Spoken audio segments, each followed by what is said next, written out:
With the recent release of some of the biggest supports in the history of Genshin Impact, like Ineffa, Columbina, Durin, and Lauma, the DPS ceiling has crossed every imaginable line.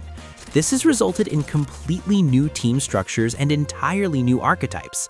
So in this video, we're breaking down the best teams for every Natlan DPS release, especially for players who either missed playing them or want to know their absolute best setups, and whether they're actually worth vertical investment into weapons and constellations, especially with their reruns coming soon. To make them future-proof and relevant, we'll start with the first Natlan DPS, Mualani.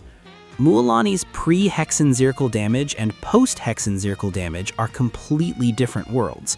After buffs from units like Durin, Mona, Albedo, and Sucrose, she is now one of the strongest Natlan DPS characters and one of the strongest DPS units in the entire game. Her best teams revolve around Hexen Zirkel cores, like Durin plus Sucrose, Durin plus Mona, Albedo plus Mona, Sucrose plus Mona, and many more. Mona's Omen extension makes her perfect for Mualani, and when paired with Sucrose, who provides massive elemental mastery and extra damage bonus from her Hexen Zirkel buff while holding the Viridescent Venerer set, Mualani becomes completely insane. She also works very well in double Geo setups like Mona, Zelonin, and Albedo, where Albedo provides massive damage bonuses. For a full free-to-play team, you can use Mualani, Sucrose, Mona, and Xiangling, and that also performs extremely well. She is still very free-to-play friendly, and is currently the best Hydro DPS in the game. And looking at the future, we are most likely not getting another Hydro DPS anytime soon, which means Mualani is probably going to remain the best Hydro DPS for a very long time. So if you genuinely like her playstyle, she is absolutely worth vertical investment, especially if you want to use her into the late nod-krai era, because content is only going to get harder with new DPS units and new mechanics. However, if your goal is simply to clear endgame content regardless of character preference, then it's better to focus on newer DPS units rather than locking yourself into Mualani. Before we move forward, if you want to save on upcoming banners, make sure to check out Loot Bar. They are currently offering massive discounts, with limited time offers going up to 25% off. Just click the link below, enter your UID and server, and your Genesis crystals will arrive within a minute. This is currently the safest and cheapest way to top up in Genshin Impact. Now, coming back to the topic, the next DPS who received massive buffs thanks to Durin is Kinich. Currently, Kinich's strongest team is Durin, Emily, and Bennett. Bennett can be replaced with Ian-san, and Durin can be replaced with Mavuika. Emily also has strong alternatives like Nahida, and especially with the release of Lauma, who can hold deep wood and thrilling tales, while also providing additional Dendro resistance shred from her skill. With all these options, Kinich becomes one of the most flexible DPS units in the game. Yes, he is not the strongest Dendro DPS, and his best teams fall far behind Nefer's premium teams, but both DPS characters are completely different. Kinich prefers damage bonus, attack percent, and pyro supports, whereas Nefer is the exact opposite. Even then, Kinich is still very strong. There are also multiple alternative setups like using Dia with Tenacity for attack buffs and pyro application. And if you're playing Kinich with Durin, you can even slot in Varesa for her massive buffs. Currently, the Abyss structure is not very friendly for Kinich mains because the enemies aren't designed around his mechanics, but he is still incredibly strong. For vertical investment, again, this only makes sense if you truly like him. If you already own Wolf's Gravestone, then you should prioritize his C1 instead of his weapon, since both give similar value. Now moving on to the third unit of the trio, Chasca. At release, she was the weakest among the three, but she provided a lot of quality of life value, and with newer releases, she now fits into an insane number of teams. She works with Ineffa and Columbina in lunar setups. She works with Durin and Mona in Hexen Circle setups. She also works with Mavuika and Citlali in Melt teams. This makes her one of the most flexible DPS units in the game. Yes, her damage is slightly lower, and her kit has a lot of RNG, which means you have to sweat a bit more to clear content, but she can adapt to far more enemy types than most DPS characters. Most likely, Natlan reruns will start around version 6.4 or 6.5, with Mavuika's banner, And because of that, endgame content like Abyss and Stygian will be heavily designed around Natlan units. So no, these characters are not weak at all right now. Now, moving on to the biggest name among Natlan DPS, Mavuika. She is still the strongest DPS in the game if you know how to play her properly. With decent practice, you can reach up to 150,000 DPS with her premium team, which is far higher than any of the premium teams we discussed for Mualani, Kinich, or Chasca.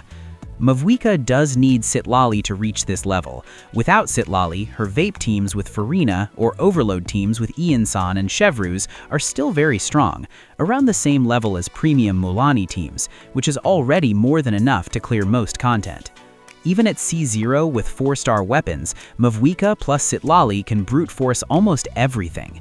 But as we move forward, the DPS ceiling will continue to rise, with units like Columbina, Varka, and possibly Nicole. Columbina will make nod-krai teams much stronger, and Varka and Nicole will strengthen the Hexen Circle archetype, which means endgame content will scale up to match them. Mavuika is easily the best character to vertically invest into among everything we've discussed. If you already have Citlali, your priority should be Mavuika's C1 and especially her C2, which is honestly one of the strongest C2 constellations in the entire game.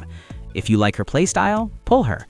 If you want the best long-term value for your account, pull her. She is the only character on this list that competes with pulling a brand new DPS purely because of how absurd her baseline power is. Now coming to the final 2 DPS units. First, Varesa. She is currently the second best Electro DPS, but easily the most versatile one. She works with Durin in Overload teams, with Farina in Electro Charge teams, and can also work with Columbina in Lunar Charge setups, which makes her extremely flexible. She is very strong, not anywhere close to Mavuika when played with perfect combos, but still on the same level as nod-krai DPS units. As I mentioned earlier, in Overload teams, Varesa becomes absolutely insane if you have C6 Chevruz and C6 Iansan. Her teams do not change much, and we already made a dedicated video on her, so make sure to check that out. Now, talking about vertical investment, Varesa is a bit unique. In her case, you would almost always prefer getting C6 Iansan and C6 Chevruz rather than going for her C1 or R1, but since they are 4 stars, this is not something you can really plan.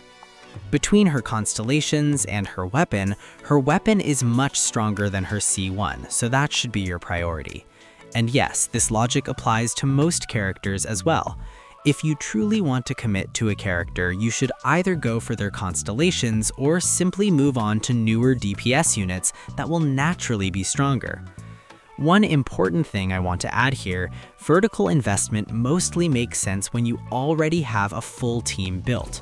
For example, if you already have Varesa's full team and you've invested thousands of resin into her artifacts and supports, then it makes much more sense to go for her C1 or C2 rather than pulling units like Flints or Ineffa for the same 20% damage increase.